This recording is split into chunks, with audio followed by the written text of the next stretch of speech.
আয়োগের বৈঠকে যোগ দেওয়ার জন্য রওনা দিয়েছিলেন মুখ্যমন্ত্রী মমতা বন্দ্যোপাধ্যায়। দিল্লি যাওয়ার আগেই কলকাতা বিমানবন্দর থেকে তিনি বিরোধীদের উদ্দেশ্যে সুর চড়িয়েছিলেন, এমনকি কেন্দ্রীয় সরকারের হাতে রাজ্যের বঞ্চনার কথা তিনি তুলে ধরেছিলেন।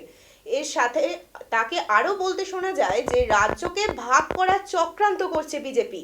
এই সমস্ত ঘটনাকে তিনি নীতি আয়োগের বৈঠকে তুলে ধরবেন এমনটাই জানিয়েছিলেন। আজ বৈঠক সেরে ফেরার পর আবার বিমানবন্দরে সাংবাদিকদের মুখোমুখি হয়েছেন তিনি। আবারও একই সুর চড়িয়েছেন তিনি। ঠিক কি বলেছেন শুনে নিন। কিন্তু আপনাদের পরিষ্কারভাবে বলছি, আপনারা বাজেটে আমাদের বঞ্চনা করেছেন, আপনারা বাংলার সমস্ত উন্নয়নের প্রজেক্ট বন্ধ করে দিয়েছেন, আপনারা বিরোধী দলের কোন রাজ্যকে কোন সুযোগ দেন না, এবং আপনারা আমাদের 3 বছর ধরে 100 দিনের কাজ বন্ধ, প্রধানমন্ত্রী আবাস যোজনা বন্ধ, রুরাল রোড যোজনা বন্ধ, সমস্ত কিছু বন্ধ করে রেখেছেন। এমনকি ফুড সাবসিডি পর্যন্ত দেননি।